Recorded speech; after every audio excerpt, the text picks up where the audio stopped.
Israel की क्षेत्र विस्तार की नीति ने गाजा को कब्रगाह बना दिया। महज कुछ सालों में गाजा में 50,000 से ज्यादा लोगों की मौत हुई, जिसमें 19,000 बच्चे शामिल हैं। इजराइल 1946 से लेकर के धीरे धीरे फिलिस्तीन की जमीन पे कब्जा करते करते समझिए कि फिलिस्तीन को ही नक्शे से गायब कर दिया। इसको लेकर वक्त वक्त पे दुनिया इसका विरोध जताती रही, लेकिन उस मजबूत तरीके से उसका विरोध नहीं किया गया। यही कारण है कि आज इजराइल वजूद में है, नक्शे में इजराइल दिख रहा है। लोग तो मजाक ये उड़ाते हैं कि जितनी उम्र जो है खामनेई की है, उतना पुराना तो इजराइल भी नहीं है। लेकिन दुनिया को जिस चीज का इंतजार था, वो इंतजार था कि गाजा में कत्लेआम खत्म हो, गाजा में शांति स्थापित हो। उसको लेकर अब जो खबर निकल के आ रही है, वो खबर एक अच्छी, एक सुखद खबर जो है वो गाजा को लेकर के है। देखिए, नेतन्याहू के हाइफा में, नेतन्याहू के तेल अवीव में कभी किसी ने नहीं देखा कि जो बिल्डिंग डेमोलिश हुई हो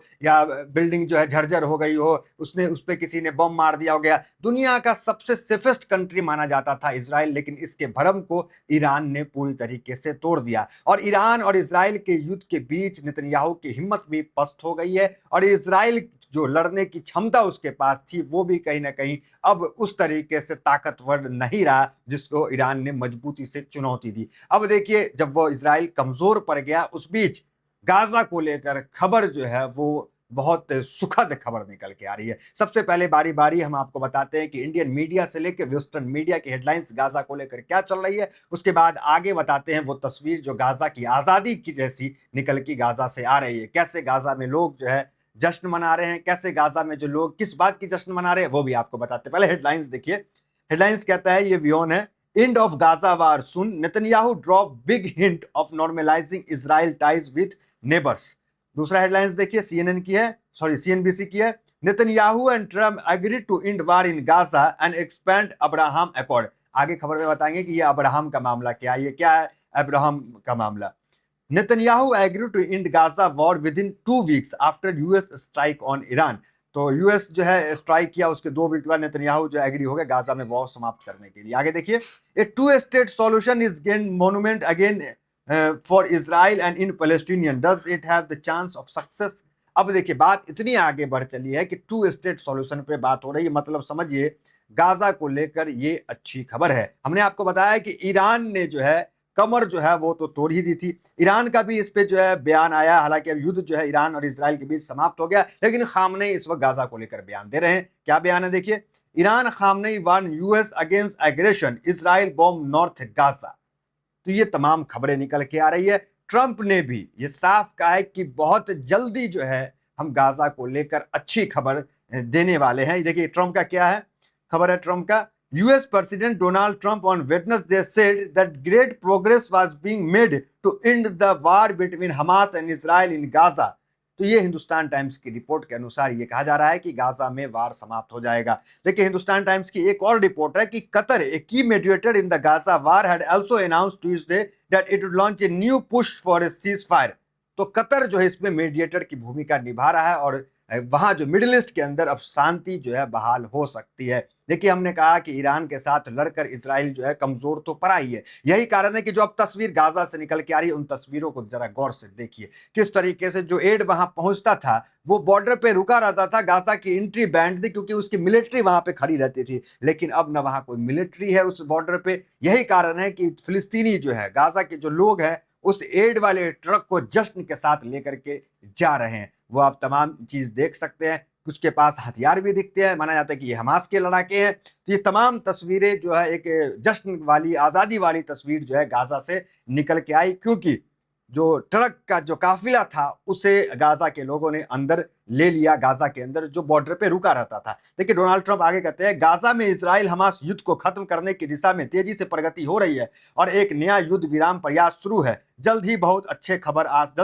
खबर आ सकती है। ये तमाम खबरें इस वक्त चल रही है। क्यों जो है इजराइल गाजा के साथ, जो कभी कहा जाता था कि कभी इजराइल जो है, हालांकि ईरान के साथ भी इजराइल झुका, गाजा को लेकर कभी समझौता नहीं करेगा, क्योंकि हमने देखा यूरोपियन कंट्री के लगभग 30 कंट्री ने सीज फायर को लेकर ट्रंप से गुहार लगाया, ट्रंप से कहा और सैंक्शन लगाने की धमकी दी, तमाम धमकी दी यूरोपियन कंट्री ने दी, लेकिन फिर भी टस से मस नेतन्याहू नहीं हुए। तो फिर ये नेतन्याहू टू स्टेट सॉल्यूशन की भी बात कर रहे हैं, यही नेतन्याहू गाजा में वार खत्म करने की बात कर रहे हैं, मिडिल ईस्ट में समझौता करने की बात आखिर क्यों कह रहे हैं, झुकना क्यों पड़ा? उसके पीछे कारण यह है कि हमास के द्वारा गाजा के अंदर इजरायली सैनिकों को बार बार कत्लेआम किया जा रहा था, वहां उनको काफी नुकसान हो रहा था। देखिए, इसी नुकसान के चक्कर में हमने देखा कि अफगानिस्तान से अमेरिकी लड़ाके चले गए, कई जगह से जो है इराक से अमेरिकी लड़ाके अब छोड़ रहे हैं, ये तमाम खबरें आई।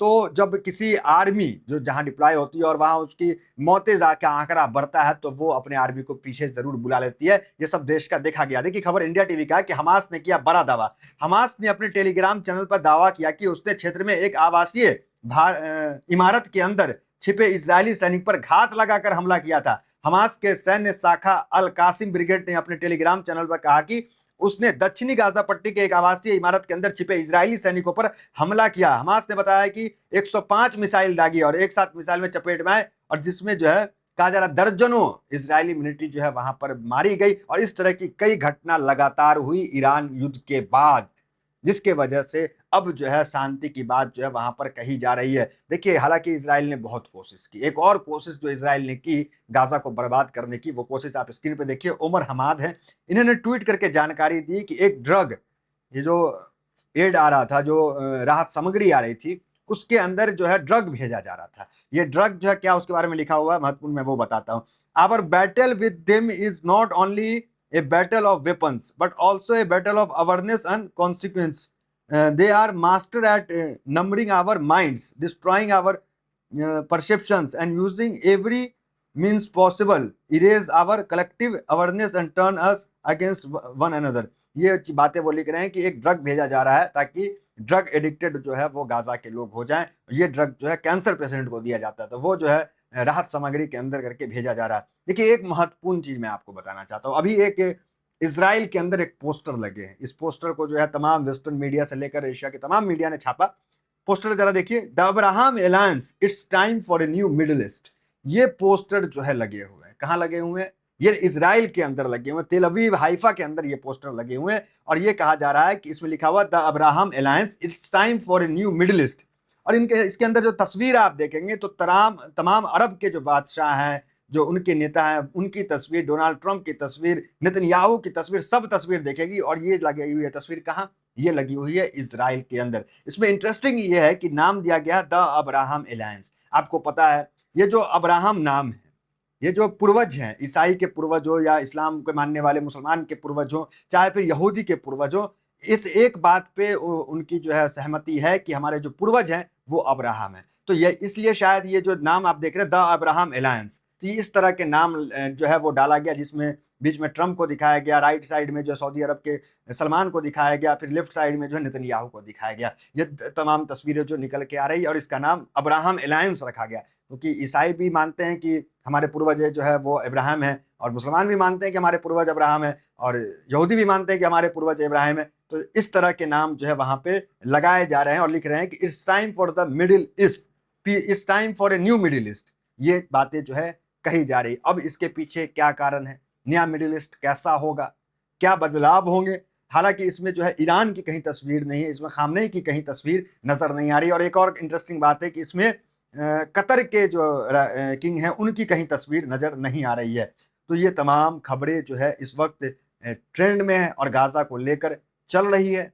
देखिए, ईरान और इजराइल के बीच वार खत्म हो गया है। उस बीच अयतुल्लाह खुमैनी का ट्वीट आया, वो बहुत महत्वपूर्ण है, उसको पढ़ना बड़ा दिलचस्प है। आपने देखा कि इजराइल पे लगातार ईरान ने हमले किए, अमेरिका पे लगातार ईरान ने हमले किए, और उसके बाद जो है क्या ट्वीट अयतुल्लाह खामनेई करते हैं, जरा वो ट्वीट में पढ़ के आपको बताता हूँ।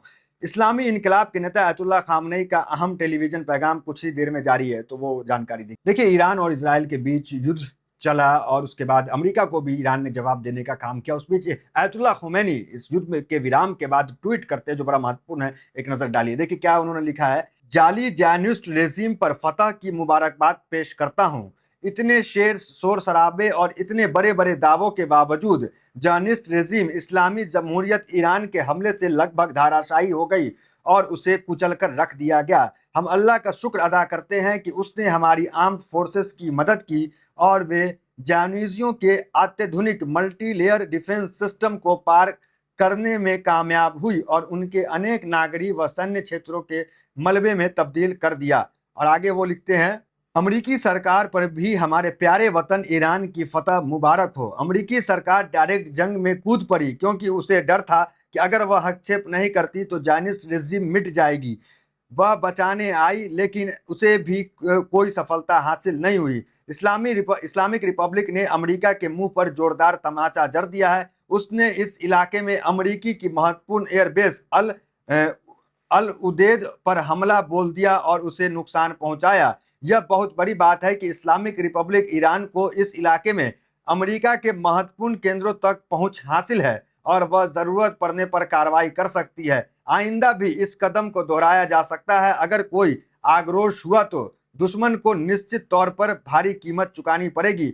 अमेरिका के प्रेसिडेंट ने कहा, ईरान को हथियार डाल देना चाहिए। बेशक यह बात अमेरिकी राष्ट्रपति की औकात से बड़ी है। अमेरिका के प्रेसिडेंट ने कहा, ईरान को हथियार डाल देना चाहिए। कुल मिलाकर के खामनेई का ये ट्वीट है। खामनेई ने युद्ध विराम के बाद ये ट्वीट किया और फिर से जो है अमेरिका को लताड़ने का यहाँ पर काम किया। कुल मिलाकर अब देखना ये है, जो न्यू मिडिल ईस्ट की दावे किए जा रहे हैं, जो तमाम हेडलाइंस आ रहे हैं कि गाजा में अब वार खत्म होने वाला है, उसको लेकर जो है अब आगे क्या खबर आती है। फिलहाल इस वीडियो में इतना ही। मिलते हैं अगले वीडियोस में, बने हमारे साथ। अगर पीआरबी को आपने सब्सक्राइब नहीं किया है तो इस चैनल को सब्सक्राइब जरूर कर लें।